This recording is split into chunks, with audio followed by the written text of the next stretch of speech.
Hey guys, welcome to the video, welcome to the channel. Today's gonna be a little different. I've been working so hard, so long on the big epic greenhouse build that I really have kind of let the garden slide. And I'm gonna show that to you today. It's kind of embarrassing, but there's a lot of reasons why it looks the way it does, and obviously me neglecting it is a big part of that. Let's go check it out.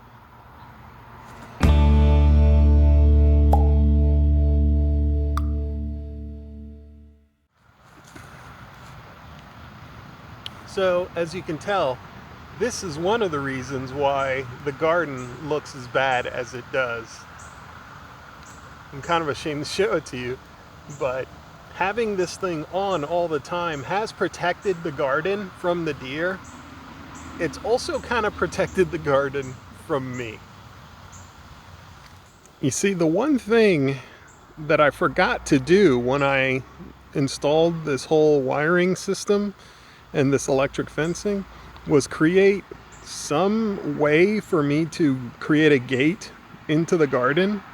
And that requires me to basically unplug it and then have to step over 2 lines to get into the garden. And it's not that big of a deal, but it is an inconvenience, enough of one, that it's kind of deterred me from going into the garden space. And as you can see, it's kind of a mess.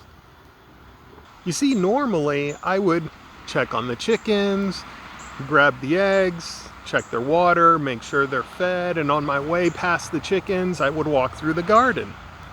And as I walk through the garden, I'll see a couple weeds, I'll stop, take a couple minutes, pull some weeds, and if you do that every single day, it really helps to maintain and keep down the weed pressure.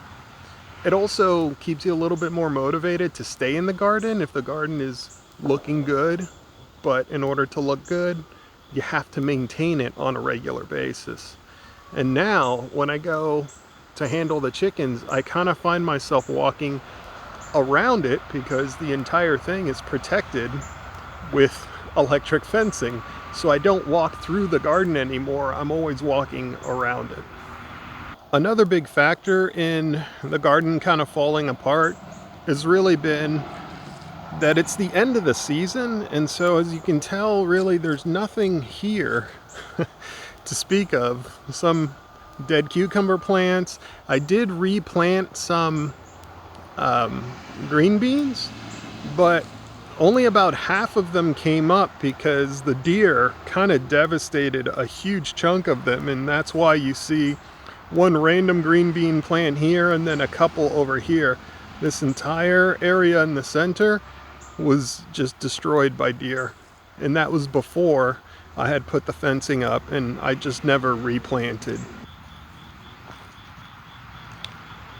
And lastly, I planted a lot of vining plants this year, which is good. Butternut squash, watermelons, pumpkins. The problem with a lot of vining plants is that they get into everything, and it's really hard to just keep them clean. It's not like a bush or a climber like green beans where you can contain them.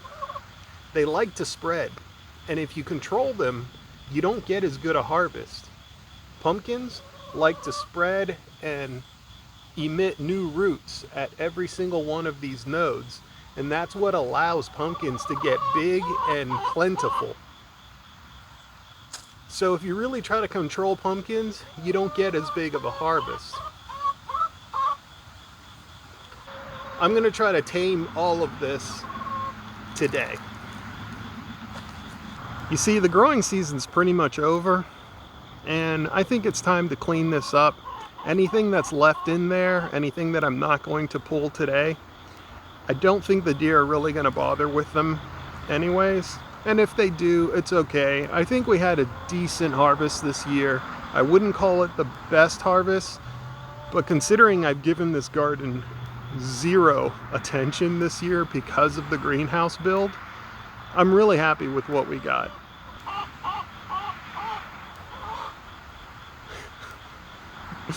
Like Janice said, it's time to get to work.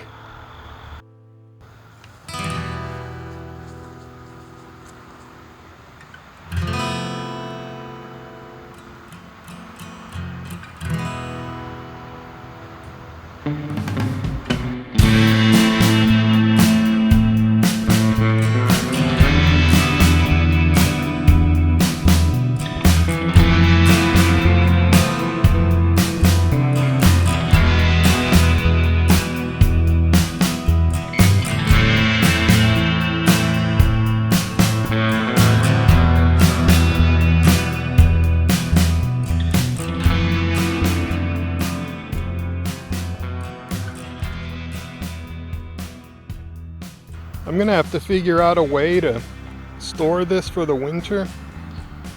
These might be a little too tall to just stick in a bucket, but we'll see. Either way, I want to make sure I don't break or lose any of this stuff, but that's going to be for another time. In the meantime, I got to get back to work.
Did I say I was gonna get the whole garden done today?